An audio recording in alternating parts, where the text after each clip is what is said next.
the topic of, today we're looking at the topic of multilingualism and English, how we use English in a multilingual classroom. Just a few housekeeping rules to start. Please turn off your cameras and keep your microphones mute during the main session. I think they may have been disabled anyway. And please share your questions or any comments in the Q&A box. I think the chat box may have been disabled, but please put those in the Q&A box, and my colleagues from the British Council will let us know if we have any questions, and we'll try to field them to the panelists as well. And please note as well that this session is being recorded, and so that we can share it later on. And note the line at the bottom there, so you're giving us your consent for us to record this, and then later on we'll be sharing the recording on our YouTube channels certainly in Indonesia, and in Vietnam as well, and possibly in Myanmar and Thailand as well. Okay, so that's the housekeeping rules. We've got a lot to cover today, and I've got a really fascinating topic and a really interesting panel. So I'm going to start by introducing you to our teachers from across our region today, or across the ASEAN region. And in typical ASEAN style, we're going to start with alphabetical order. So we're going to start in Indonesia, first of all. So I'm going to introduce you to Sabrina. So hi, Sabrina, how are you? Selamat sore, is that right? Hello, selamat sore. Hello, everyone. Nice to meet you all. I'm Sabrina from Aceh, Indonesia. Okay, and so as we go around, you can see on the screen there, you can see some information about some information about Sabrina. So Sabrina, can you tell us perhaps a little bit about the context in which you live and you work and you teach as well, in terms of a multilingual environment? Okay, well, I'm from Aceh, which is a multilingual community, and the people here generally can speak 3 to 4 languages. Some other can speak more. And the first language that we can speak here is the Acehese language, because it is like the main local language, or the home language to the majority of Acehese people. And after that, we also learn Indonesian, because Indonesian is our national language used in many formal settings. And we also learn Arabic, because in Aceh, the parents generally want the children to be able to understand or recite Al-Quran. So they send us to boarding school or religious teachers that can teach us Arabic. And after that, we also learn English, because it has become a demand and part of the curriculum today. And we started learning English since we were in primary school. Okay, right. And so for example, for you, how many, you personally, Sabrina, how many languages do you speak? 4 languages. 4, you speak. Wow, amazing, fantastic. All right, thanks very much for sharing that. It's great to have you with us today. Really appreciate it. Terima kasih. Okay, and we'll move to the next, again, staying in alphabetical order. We'll move to Myanmar, and Mr. Yan. Mingalaba, Mr. Yan. Oh, Mingalaba. Yes, nice to meet you all. How are you today? Yes, I'm Yanai Sunyo, and you can call me Yanai. I am currently running an online school, but in my life, I worked as a primary school teacher for about 5 years, and middle school and high school teacher for about 10 years, and also as a university teacher for about 5 years. I also wrote articles on child psychology and educational psychology. And because I am a teacher from Myanmar, I normally have to teach students from multilingual backgrounds, and this issue is a very important issue for teachers in our country. I thank British Council for giving me a chance to participate in this very meaningful and interesting seminar. Thank you. Thanks, Jan. And can I just ask the same kind of question as I asked Sabrina before? So yeah, you've said it's very important in Myanmar. Obviously, there's lots of different ethnic groups and languages as well. So, what's in your context? What's the situation there in terms of a multilingual context or a multilingual environment? For example, in our class, we normally have students from different ethnic backgrounds. So they can normally speak maybe Burmese, the majority language, and also their ethnic language. And at the same time, they are also learning English. That's a very multilingual environment. Okay, great. It's important. All right, thanks, Jan. Yeah, thanks for joining us today. I've forgotten how to say thank you in Burmese. How do you say thank you in Burmese? Yeah. Jesu. Jesu, I remember that now. Yes, Great. I do remember. Thank you. It's a few years since I've visited Yangon and Mandalay. Okay, moving around our region. So next we're going to Thailand and we're going to meet Miss Poi. So Sawadee Krap, Poi, how are you today? Sawadika, I'm really good. Thank you very much for inviting me to join this seminar today. Well, let me introduce myself. My name is Sinirat, and I am a teacher of elementary and secondary school in the northeast of Thailand. And the school is located on the mountain, well, nearby the border of Myanmar. So my students are totally 100% tribal children, and with the variety of tribes and culturally and linguistically diverse. So that's why, you know, it is very important to teach English and with many different languages that they can speak. So for you, Poi, in Chiang Rai, do you at home, do you speak Thai or do you speak another language with your family? I am Thai. I speak Thai. You speak Thai at Yes. home, but with your students, At home, right? But with your students, Thai and some local languages as well. Oh, Yeah. okay. And What I kind of learned their language too. Okay. I have to learn. What kind of languages? Well, What kind of actually, local languages in Chiang there Rai? are many. The in Chiang Rai, it's called Lana language or Kham Mueang. It is the language from you know the northeast part of Thailand. But in here on the mountain, there's many languages like, you know, Hmong, Akha, Myanmar as well, Myanmar as well, and the other tribes as well. Okay. So I can speak like the little thing from them. Right.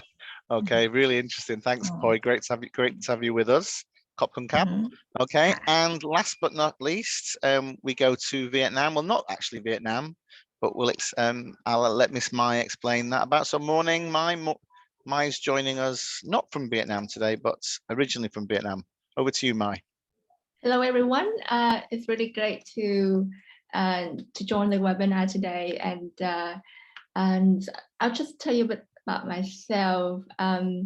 I'm originally from Vietnam. I worked as an English teacher at Huế University for around 7 years before I relocated to the UK. Currently, I'm based in Manchester, working as a lecturer in applied linguistics and TESOL at Manchester Metropolitan University. And mainly my multilingual experience is with working with teachers and teacher learners, teacher trainees from different contexts. Here in the UK, we have teachers, apart from local British teachers who want to learn about English teaching, to teach in different contexts. We also have teacher learners from different countries, from other countries in Europe and also in South America, in Africa, and different parts of Asia.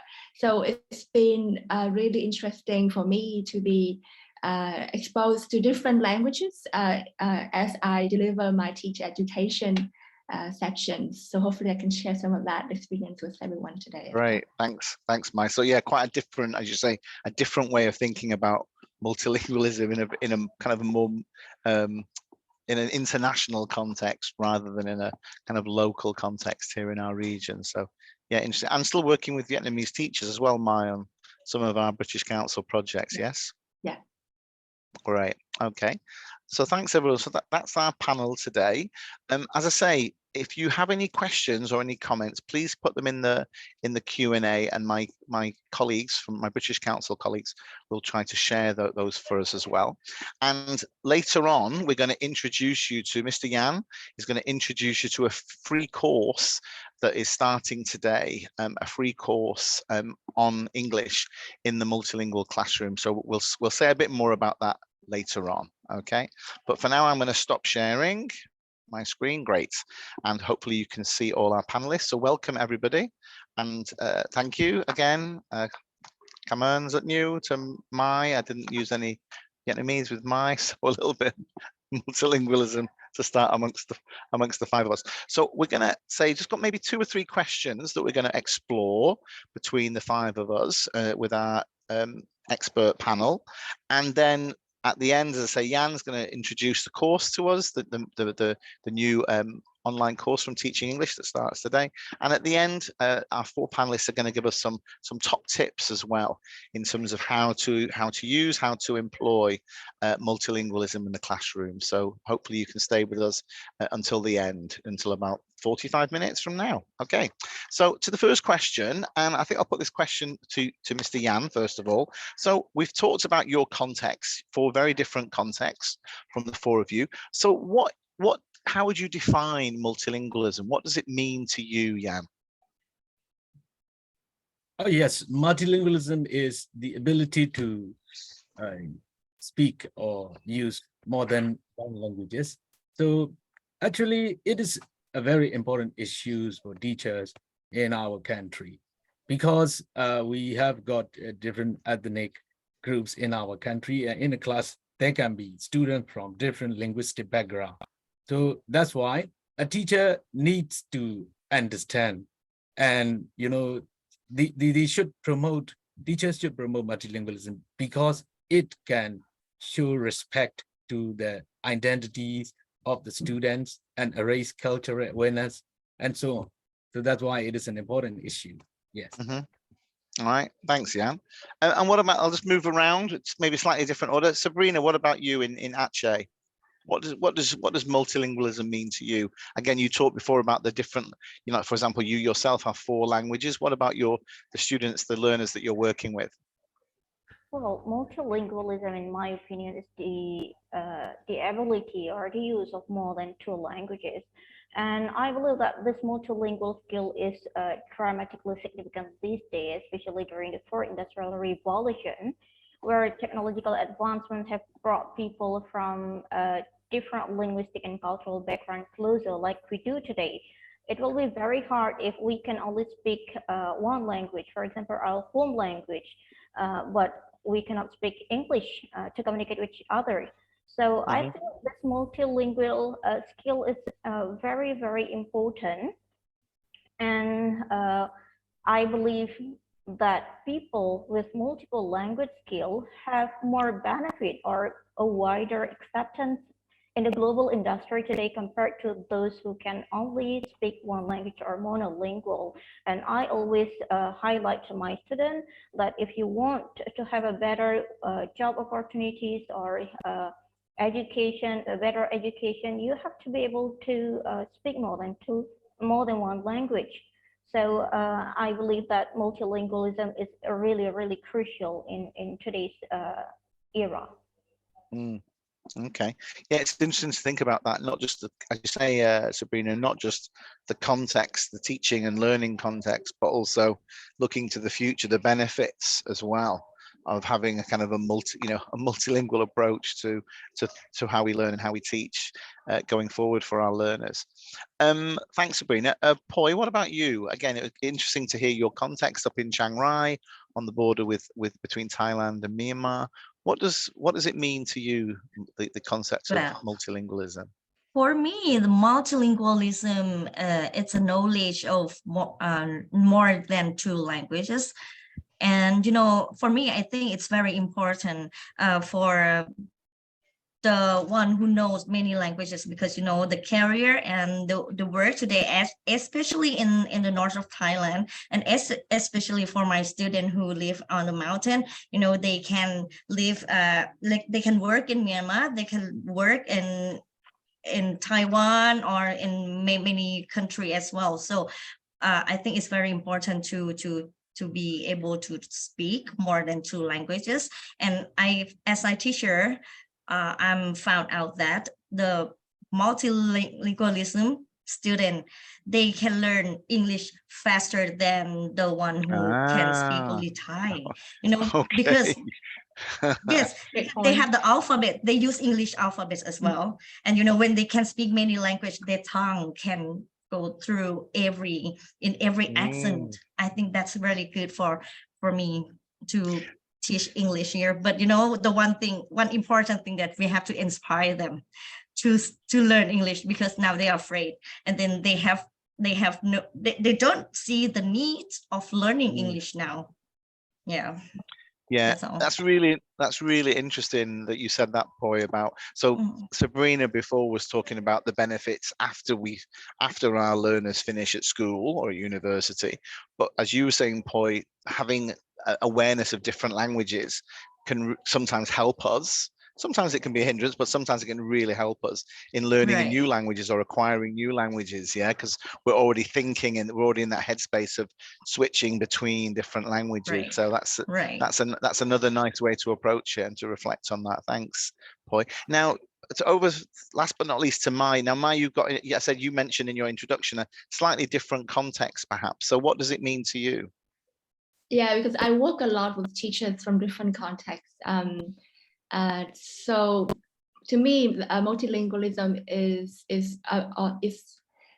about raising my teachers' awareness of the importance and the of having an understanding and awareness of different languages that the students might bring to the classroom, and to celebrate instead of to restrict their language use in the English classroom.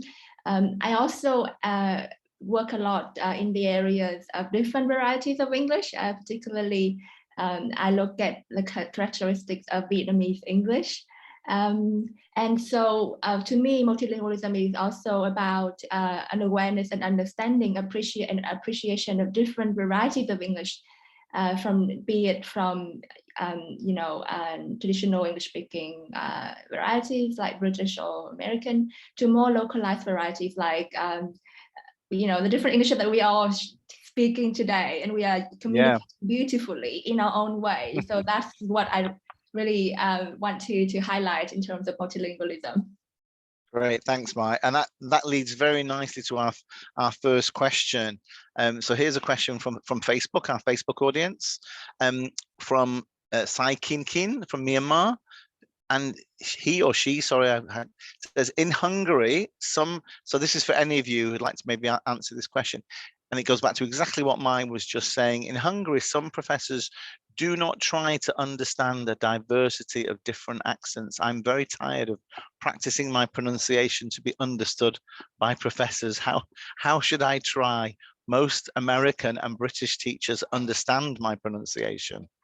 So that's quite a challenging question there from Sai Kin Kin, but an interesting question. Yeah. Anybody like to have a go at answering that one? It's a very interesting question. If I may share my Please, thought. Mai, yeah. We don't know. It's interesting because the question is about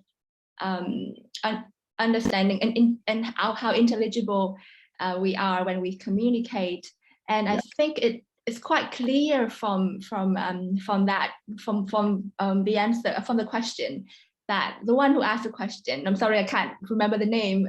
You may remind me. Sai Kin Kin. Tai Kin Kin, yeah. To me, I think you are very intelligible already, Tai Kin Kin. So when we talk about being understood, when we use any language, not just English, I think oftentimes a lot of pressure is placed on the speaker. But I think it should also, the responsibility with communication is always two-way. So it's also the responsibility of the listener as well. So it really depends on who you are communicating with, Tai King, in terms of whether or not you need to practice to make yourself understood, because intelligibility is two-way. Yeah, I think that's the key point, isn't it? It's about being understood, being, comprehensibility, as you said. It's not about accents. As you said before, the five of us are on this panel. We're all conversing. We all have different accents from different parts of the world. I'm from Manchester, so maybe my who lives in Manchester finds it easier to understand my accent than other people. Other people might find my accent very difficult, but the five of us are still conversing, understanding each other, and trying to listen and understand one another. That's the key point, unlike the situation that Sai Kin is having in Hungary, even though she or he is originally from Myanmar. Let's move on to our next question. I can see there's a few more questions coming in, and thanks to my British Council colleagues for helping to sieve some of those questions. I'll feed some in after the next one. So as a next question for you as the panel. So as a teacher, how do you use the idea or the concept of multilingualism in your classroom and with your learners? So Poi, let's go back to you in Chiang Rai.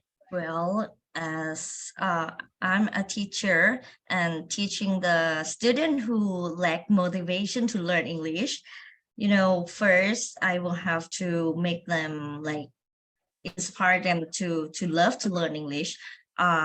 Normally I use the communication language, CLT, the communication language teaching approach, because we have to start from the easy first. So what I do it, I have to bring their routine, the communication, what they can learn, and then what activity from them, implementations with their lifestyle, and then we bring it to them to learn how to teach. How to say, how to speak, and how to have the conversation with this, something like that. And for the little kids, I teach many of the kids and the children, so we have to use the games, song, and many of material that I will show you after. Yeah, something towards the like end. that. Yes, keeping that for the end. That's Right. a great way to Right. that's a great way to keep the audience till the end, Poi. Thank you for that. Thanks, Poi. What about you, Sabrina? How do you use multilingualism? And as you said, in Aceh, your students have many different languages. So how do you use it when you're teaching with your learners? I adopt multilingual approach in my classroom basically because my student has not had yet a high level of English proficiency.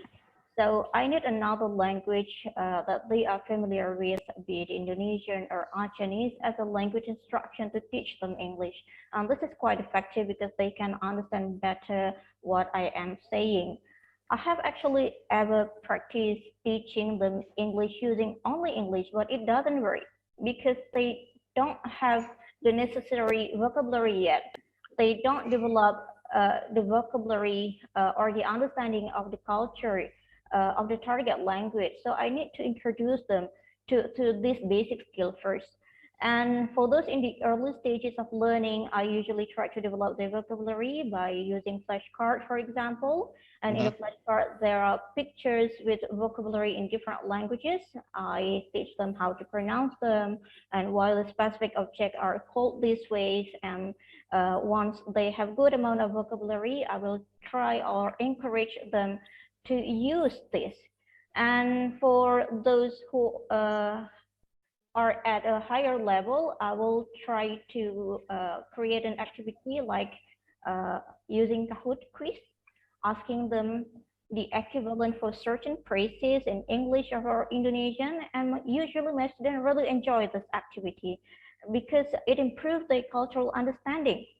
For example, for a phrase like seputi kapas in Indonesian, I ask my students, please, what do you think the equivalence for this expression? And they will literally translate the expression as white as cotton. And I say, no, native speaker of English don't say as white as cotton, but they say as white as snow. So these are cultural expression that my students need to understand, and they really appreciate it. They really appreciate the multilingual approach that I adopt in my classroom. Okay, that's interesting. Thanks, Sabrina.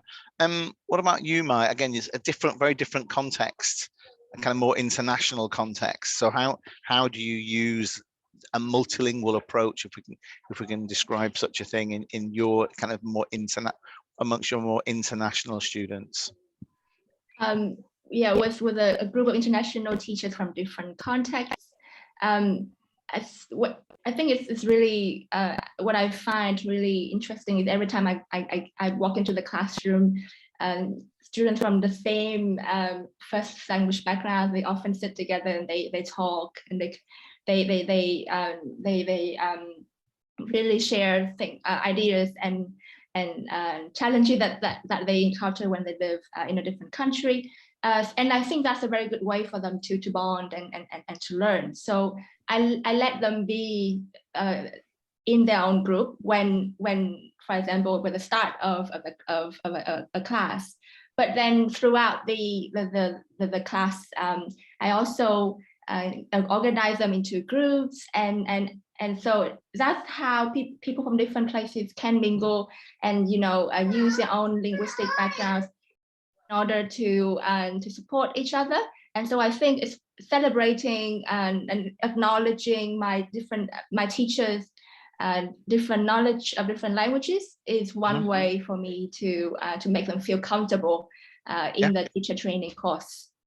So mixing the languages at different stages of the lesson. That's right. Allowing them to use their own languages in one part, and then kind of encouraging them all to use English as the common language in other parts of the lesson. Is that right? Yeah. Okay. Is that your daughter? Is that your daughter that's there? Yeah. What languages is she what languages is she using at home? Yeah, we're like a bilingual family, I would say. Oh, okay. So we would like to keep the Vietnamese language thriving in our home. So she speaks Vietnamese at home, and when she goes to nursery, and in Manchester, she speaks English. So we've got a live example there from the panel. She wants an orange. She's just brought an orange to me. She wants to join us. That's brilliant. Jan, what about for you? How does it work in Myanmar with you and your learners? Yes, there are two situations that we have to face as a teacher in Myanmar. First, in some classes, we can use CLT approach very successfully because of the student socio-economic backgrounds. But in some classes, we have got the same problems like teacher Sabrina from Indonesia, because the students are very weak in English to use mainly CLT. At the time, I use different approaches. For the CLT classes, whenever we do an activities or a lesson, we can carefully choose content that can promote multilingualism. Like, for example, if you ask students to talk about resources in Myanmar, and then they can talk about their culture and their resources in their own places, like this. And so we normally focus on, cultural awareness and the awareness of linguistic differences in our country. And this is one thing. For another situation, so where students are very weak at the time, we have to use Burmese to explain meanings or grammar. At the time, I normally use comparisons with their languages. Okay. For example, I love you. So in Myanmar, so we have got subject, object, verb pattern. But for Korean language, at the time they have got subject, verb, object pattern. The same as English. At the time, students become more engaged in learning. So this is just an example. There are also many like this. So they can Yeah. see the patterns and the similarities and the differences Yes. and the patterns and make sense of that. Yes, when a teacher value their language and mention their languages, they feel happy. And one more thing is I also encourage them, I let them use in some situation their languages in the class to make them more comfortable. Yes. Okay, thanks everybody. I'm just looking at some of the questions that are coming in. We've got one question here. Again, I'll open this to the panel if anybody wants to take it. Again, kind of related to what we've just been discussing. So, in your experience, does the use of this is from Zung Nguyen, I assume in Vietnam. In your experience, does the use of multiple languages in the classroom help or hinder English acquisition? And in what ways? Would anybody like to take Zung's question?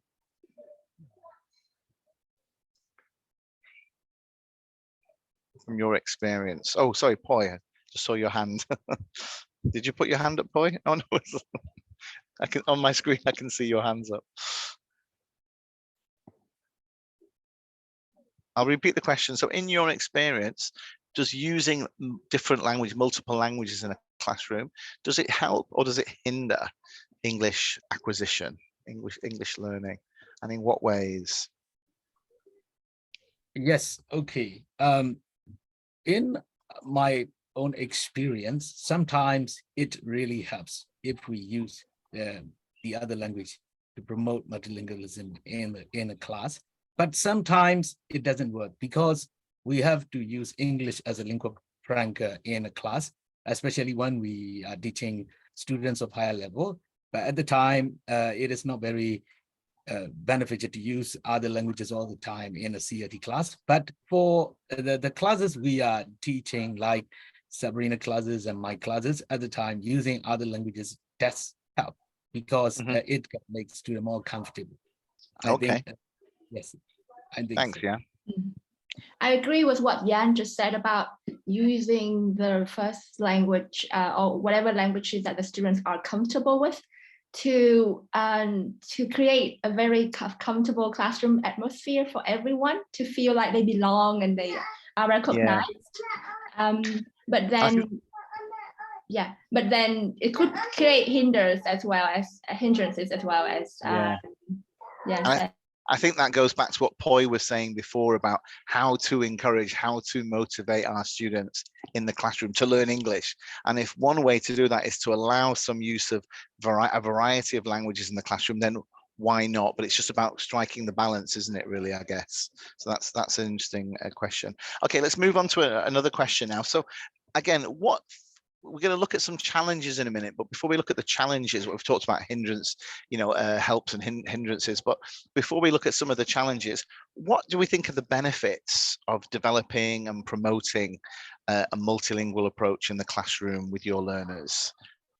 Let's go to Sabrina perhaps first. Well, I believe that there are a lot of benefits that we can get, or my student can get, when I promote multilingualism in my classroom. And one of them is that my student can embrace cross-cultural differences, because culture and language are inseparable. Culture are reflected from the language we use. And sometimes I teach them what we normally say in Indonesian are sometimes not common in English-speaking countries. For example, it is common in Indonesia to greet people by asking, "Have you eaten?" But this is not common in English-speaking countries, so please don't treat people that way. Yeah, it's the same in Vietnamese. People greet each other by saying the same thing. So, "Ăn cơm chưa?" Have you eaten yet? But in English, we don't use that as a kind of normal greeting. But in our part of the world here in ASEAN, in Indonesian, in Bahasa, in Vietnamese, I think in Thai as well, people use that it's quite a common greeting, isn't it? So again, seeing that commonality between the languages, especially in our part of the world. Yeah. So please, Sabrina.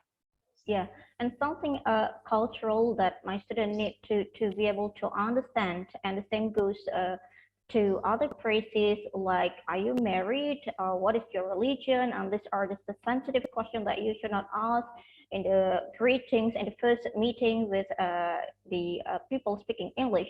And I also introduce them to certain expressions such as like fancy a cuppa that show how much the Brits love drinking tea. And Yep. I also one time introduced them to a certain expression. It cost me an arm and a leg for something extremely expensive. And my student asked me, why do the native speaker of English say it cost me an arm and a leg? Why they say it for something very expensive? And I have to explain the history behind the phrase that people back then in England would prefer to have their upper half of the body drowned, but not the arm and the leg, because they cost very expensive. And they was like, oh, interesting. This is something I new. didn't even know that. Thanks, Sabrina. I've learned something about that idiom now. While we're speaking to you, Sabrina, I've got a question here from Facebook, from Indonesia, from Adi Fadel Mahmood. He, I think, asks, what do you think if I teach EFL students who don't have a good level of English, so that in the classroom I use two languages, I switch between Bahasa, between Indonesian and English? What do you think, Sabrina, from your experience? From my experience, I also use Indonesian as a language of instruction, especially when they don't have a really good English skill. And I try to build the vocabulary first. I do a lot of code switching and code mixing in the classroom until their level gets higher to intermediate, until they become advanced. And after as their proficiency increases, I also increase the frequency of speaking English. So it takes time, it takes process, and you have to be able to understand the process and help them with it. Thanks, Sabrina. And what about you, Poi, in Chiang Rai in Thailand? What are the benefits? Again, you've got as you said, you've got lots of different languages where you're teaching, where you're working with your students. So what are the benefits for you of developing and promoting that kind of approach in your classroom with your learners? Well, yes, I'm giving my English class to be more than boring class full of textbooks or worksheet, because as you know, my students are very, lack of motivation and don't like to learn English. So that's why I have to play many things, like use the active learning and activity games for them. They are just like, sometimes they're afraid to speak out loud, just only say hello, or if I ask, how are you?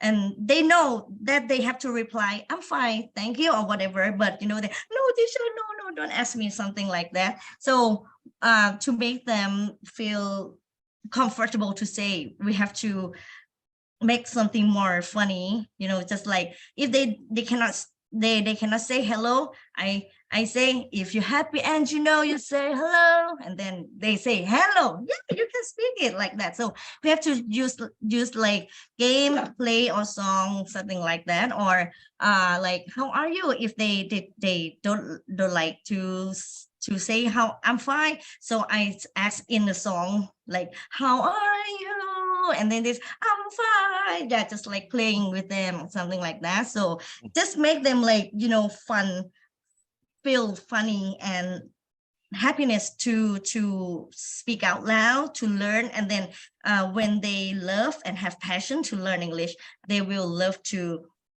do more things than learning. Like, teacher, I will have my friends in Europe, and then I want to say hello to them, or I want to have the communication with them. So how can I do? So they come to me, and then this, we can use this for one of the learning lesson. For example, they play games, and then they communicate with the another country player, and that's make them want to learn English more. So we have to make them fun, have fun with them, with the English class. Thanks, Poi. I've got a question here from the audience. I think it's Prospero Igupen. I'm not sure where she or he is from, but it's an interesting question. She or he asks, should this again for any of you from the panel, should multilingualism in the classroom be encouraged at all levels, or just in the beginning level, at the beginning level of learning English, and not at the advanced level? What do you think about that? Anybody got any opinions on that question? So at what level should we use a multilingual context in the classroom with our learners, depending on their level of English? Any thoughts?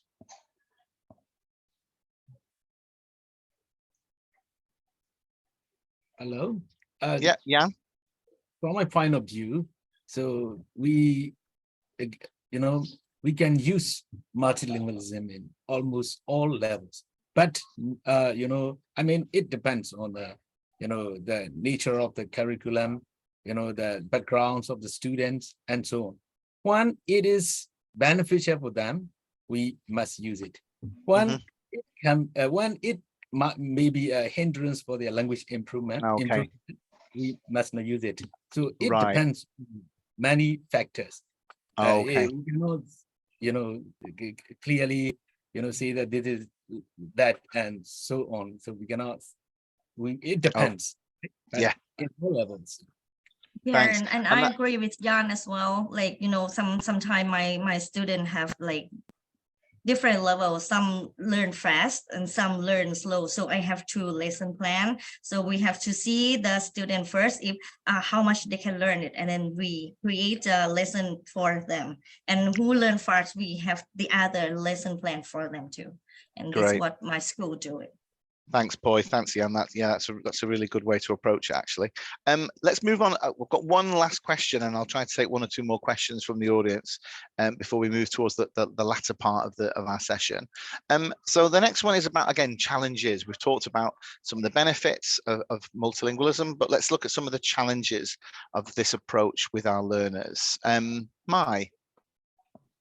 Yeah, I think I've read some of the questions in the Q&A, and I think that several participants have raised that as a challenge as well, regarding the use of the learners over-reliance on whatever language that they feel comfortable with, and they lack practice in English, which is a target language. So I think that's perhaps one of the biggest challenges and paradox when it comes to employing a multilingual approach in an English classroom. Yeah, and that goes back to exactly what Jan was saying before about how, when to use it, when not to use it, how to balance that as an expert. We're all experienced teachers, I imagine, on the panel and in the audience. So it's how we can make best use of that, as you say, Mai, to focus on the target language. What do you think, Jan?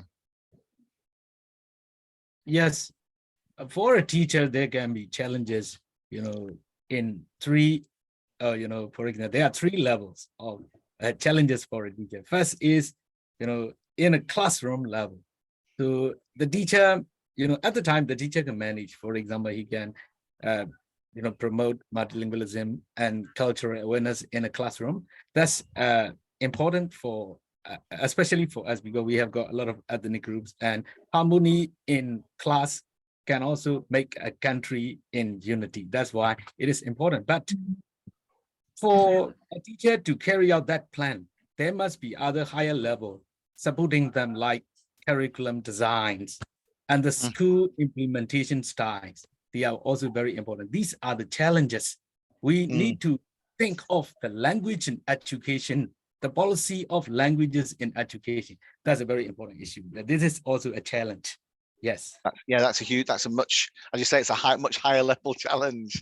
Yes, maybe we can't cover it in the remaining 15 minutes, but it's great that you've raised that question, Jan. Thanks for that. I'm going to go to Sabrina next, and Sabrina, we're still staying on challenges, but I'm going to ask you a question from the audience as well. Jesse James Ramirez Dagunan, I think Jesse James, I met you in the Thai TESOL conference in Bangkok a few weeks ago, actually. So he asks, how do we make sure that English is still given emphasis during an English class in a multilingual classroom or a multilingual environment? How do you approach that in Aceh? Well, actually, I also encounter challenges when I try to make the English as the focus in my classroom, because the same it's similar with what experienced by Jan and Poi, that my when I allow my student to switch code or mix code a lot, they tend to become comfortable with that learning. And they sometimes when I ask them a question in English, they respond in Indonesian or sometimes in Chinese. So I have to change my strategy. I have to like make an English day program where they have to speak English for the whole day. And this actually has a challenge because some students will do their best to communicate in English, but some others will remain silent for the whole day. They will avoid communicating for various reasons, like not having enough vocabulary or not confident or something like that. So I have to find the problem, the root problem for that. Oh, they don't have enough vocabulary. I have to strengthen that. Oh, they are not confident. I have to improve their confidence. So so before I apply the English as the only language in the classroom, I have to address many other issues first. Yeah, before going to that.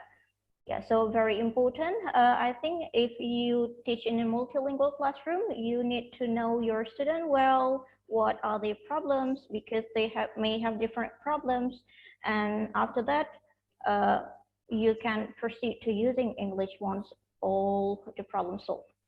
Okay, great, thanks, Sabrina. And maybe last question, still on challenges, perhaps, or for us as teachers to Poi, and then we'll move to the next part. This is a question from Facebook. There's lots of questions coming in on Zoom, but we perhaps haven't got time to address all of them today. But a question from Facebook from Alex Kyozin. Maybe from Myanmar. Alex asks Poi, how can we apply the first language, a first language or first languages, to learn a second language? What's your experience up in Chiang Rai? Well, for applying the first language to the second language or English or whatever, we need to use something that they're familiar. For example, the routine or whatever they can use. And you know, actually, I can tell you my class, I use Thai and English as well, because you know, sometimes when we speak all the time English, they don't understand. So we can translate and teach. And after that, you know, from Thai, we change something a little bit until they understand totally Thai. So it's normal for me, like we can speak the first language and include some English or some second language into the sentence. And after that, the first language will disappear one by one, and it's all totally, and then they understand. But you know what we have to do, it takes time and we have to repeat. So we have to repeat again and again until they understand. So you know, it takes time, but it can work. Great, yeah. Thanks, Poi. We're gonna pause there just for a moment, and then I'm gonna hand over to Jan, who's going to show us hopefully show us how to register, log on to the course that's starting, as I said at the beginning, today. The course is looking at how to use English in a multilingual classroom. Sabrina before talked about the idea of code switching. What does code switching mean? One of the questioners, Intan Rebecca, has asked, have you heard about translanguaging? Translanguaging, it's a rising theme here in multilingual classroom contexts in America. What about in Asia? So these are perhaps some new concepts that, again, we haven't got time to explore them today in the remaining 10 minutes, but I think you can learn more about them from the course itself. Okay, so if I just very quickly share my slide, hopefully I can share my slides with you just very briefly. Bear with me a second. And then I'm going to hand over to Jan, who hopefully share. Okay, we're getting there. Yes. So we've gone through great. Thanks everybody for all your questions. I wish we could probably have 2 or 3 hours just to go through your questions. And I know that our panel would very easily be able to answer and respond to your questions. But what we're going to do now, as I say, is spend 5 minutes looking at the course. Just as a brief introduction, it starts today. It lasts for 4 weeks. There are 3 modules. It takes about 12 hours that you can do in your own time over the next 4 weeks. And there are also some Facebook group and Facebook Live events that go alongside that course. And at the end, you can receive a British Council certificate. And all of this is completely free of charge and available on the Teaching English website. So now, Jan, our panelist, has very kindly agreed to give us a little tutorial to show us how to log on. And then we're going to come back to our panelists for some final top tips about multilingualism. Jan, over to you. Okay, thank you. Let me share my screen. So please we'll do it a little bit quickly to save our time. Okay, that's fine. That's why we try it out, to see if we have any problems. Like just, how to search for the website on Google. So I think you can see teachingenglish.org.uk multilingualism in classroom. You just type like this and you can find the website, here, and click on it. So there you can see, okay, the course here. But, the course is in multilingual classroom, but at the time you need to sign up first. So please click a free account. So this is the basic step. And then let me, at the time you need to choose your avatar or your virtual face or picture. So let me choose one. But I don't think you don't have to choose a picture, do you? That's optional, is that right? Yeah. But there are certain things that you do need to do. Type your email address and also the name and the password, and then you have to type the same password. And after that, you have to give your names and your surname, your country, and then your phone number. To save my time, I will just say like this. And after that, you will get a confirmation email, and then at the time you can just go to the one you have done the registration. So you find the incoming, you find the confirmation email and you click on it, and after that log in here. So I will not log the connection because it can take a lot of time. So you have logged in onto the website. After that, you can go to training. I think first of all you have to register and then log in and then go to training, and you will see the class, and then you just click on it and you can study that. So you can study. I think that's enough. Is it okay? That's fine. Yeah, thank you very much. Hopefully that's very clear. And again, when you click on that, you can see if once you've logged in. Did you log in before, Jan? Can you show people what they will see once they've enrolled? This device. You cannot. Okay, no problem. All right. Another time, but hopefully people can see I said the key is that if you haven't already, you need to register for a Teaching English account, and once you've got the Teaching English account, then you can log in on your own account, and you can come back in future months as well for future courses. All right, and you can, Jan's showing you there some of the details about the course over the next 4 weeks. Brilliant, thanks. Thanks very much, Jan, for sharing that and taking us through very quickly. I'm just going to share my screen very quickly for 1 minute, and then we're going to finish. I'm going to give the panelists the last word. So thanks, Jan, for showing us how to log on and how to register for the course. I hope you do, and I hope you find it useful. Today we've just been able to, just in 45 minutes, been able to explore some of the issues. But as I say, there's so much more on the course that I think you'll find useful to understand about how we can use English or how we can use a multilingual approach to teaching English in our classrooms. Just to say that next month in March, very soon actually, in just about 3 weeks, I think it is, maybe even less than 3 weeks, the next course is starting, which is looking at the issue of gender in language education. So again, in about 3 weeks' time, we'll be having another webinar with teachers from across our region, across ASEAN, to explore this issue of gender in language education. Some of you were asking about the certificate after today. So you can see on the screen, and hopefully one of my colleagues is putting in the chat, the link to the feedback form. So please give us some of your feedback on today. You can use your phone to take a picture of the QR code, and you can give us some instant feedback. When you give us some feedback on the webinar today, then you will receive an e-certificate to say that you've attended and joined our webinar today. Okay, so that's enough from me and the PowerPoints. You don't need to see any more PowerPoints. We've got 5 minutes left, so we're gonna go around. I think this is a really interesting way to finish. I'd like to hear from each of our panelists, hopefully just one because of time, one top tip from each of our panelists for the audience. We've got about 200 people in the audience so far today. One top tip from your experience to help our audience think about using multilingualism in the classroom. I'm going to go to, first I'll go to Mai in Manchester.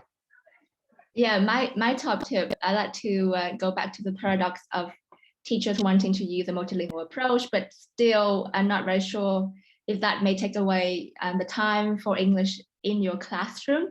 So my top tip in that regard would be to establish a multilingual code of conduct in your classroom, and to set aside blocks of time when you allow, or you want to encourage your students to use their own or any languages that they want to use. The first, second, third language doesn't have to be English.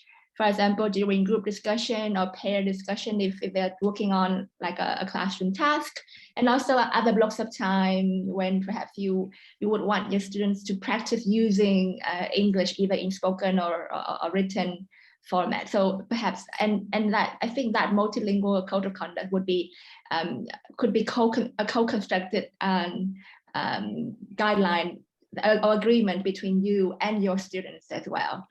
Yeah, it's a really nice idea. So sometimes when we start a new class, we have like classroom rules. What should the teacher do? What should the student do? And maybe the teacher has some rules for the students, and the students make some rules for the teacher, for example. Like I say, that idea of co-creation, and just extending that idea to think about a multilingual code of conduct and multilingual classroom rules. That's really nice idea. Thanks, Mai. So I'll say thank you. I'll say Sinkaman, is that new, Mai? And hang apply, but please stay on. It's a little bit of code switching there. Jan. Yes. What about you? Okay. What's your top tip?